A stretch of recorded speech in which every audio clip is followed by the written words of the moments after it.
Okay, welcome back to my YouTube channel, Sports with Lawrence. Let's go through the alleged 19-point conditions the Super Eagles coach Eric Shell gave NFF for contract extension. So this news was published by Shino Oludare.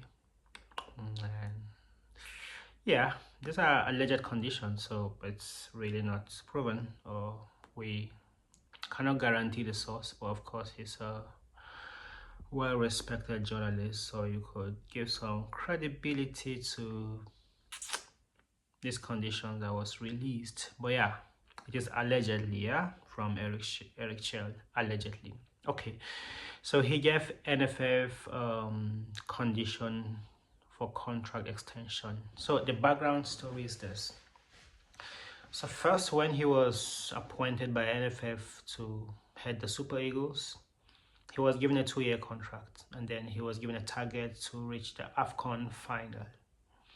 Okay, and then when he reaches the final, then they will see if it's possible to extend his contract or not. So he managed to reach the semifinals, and then he won the third place, okay, in Morocco. And they made fit to, they were satisfied with his performance, so they opt to extend his contract, and then he has given them a 19-point condition allegedly. And we'll go through these conditions now. So number one condition is that he asked them to get him a private car, specifically SUV.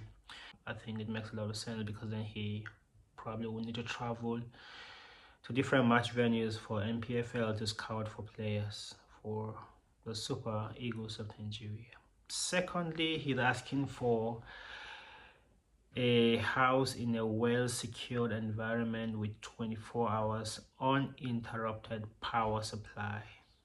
Okay, makes sense. A furnished office with a projector for analysis. Makes sense. Internet provision. Makes sense.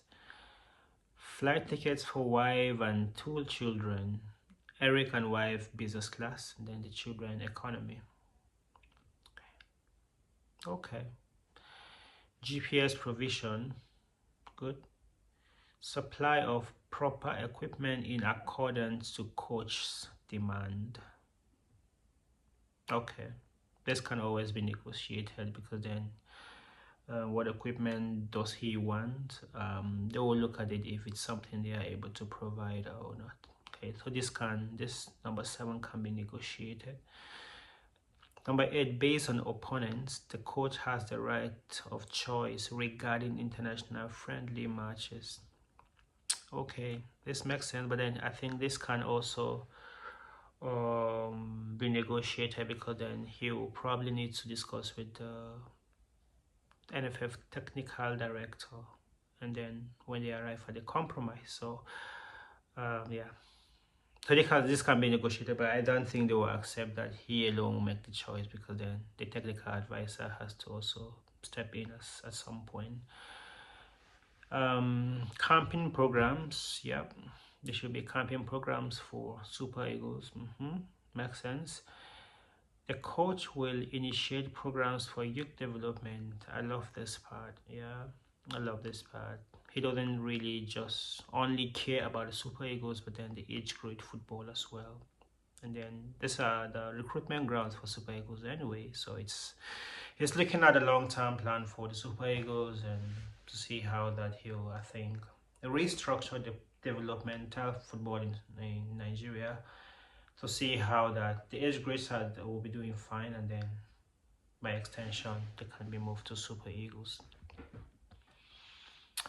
Number 11, provision for the coach to travel, watch, monitor, and engage players of the national teams abroad. Yeah, they've been doing this in the past, so I don't think NFL will have problem with this demand. Number 12, provision for the coach to travel to watch the local league to identify potential players that will be integrated into senior national team, under 23, under 20, and under 17. Yeah, I love this. Makes a lot of sense.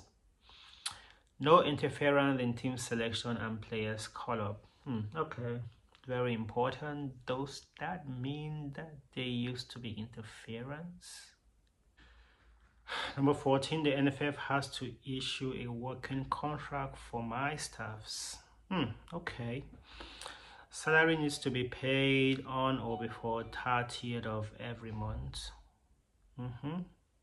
Yeah, this problem of salary delays here. I think, yeah, it's a problem, and then it makes a lot of sense that he's putting it as his condition.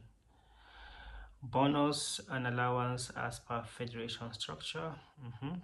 Request to include my PA in bonus and allowance structure. I don't quite agree with this. I think they can negotiate this. Proposed salary of $130,000 monthly.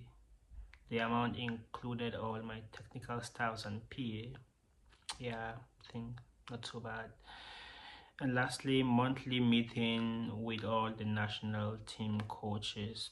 I think this is the work of NFF technical director or advisor. So does he want to take over his job too? I understand the intention. I don't understand the intention. Probably he want to pass on the football philosophy of Super Eagles to them, and then they will help to groom players for Super Eagles. This makes a lot of sense, but then could he be overstepping his boundaries?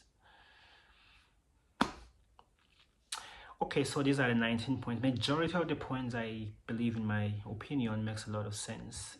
Some could be negotiated, of course. Some I wouldn't suggest that they should be negotiated because they make a lot of sense to me, and then they should be adopted the way they are. But then we will see. In the coming days, we'll see if these conditions are met and he's able to sign a new contract, or he will just run down the remaining 1 year that is left on his contract. We will see how it goes. But then, yeah, I want him to remain. He's got some really nice football philosophy. He's got a lot of things right in the AFCON, except for the semi-final against Morocco, and which the Moroccan coach outsmarted him in tactics, and then we lost the final, of course, on penalties. Otherwise, I think Super Eagles played a beautiful brand of football that we will all love to continue seeing. Okay, so I think he should remain, and these conditions can be negotiated, can be discussed, can be renegotiated, and then we can arrive at something like a common ground for both NFF and Eric. Good luck on the contract extension negotiation to Eric Chelle'S and NFF of Nigeria. Good luck. So let me know your thoughts on whether this 19 points condition are justifiable or majority are bullshit. Okay, see you in my next video. Don't forget to subscribe for more content.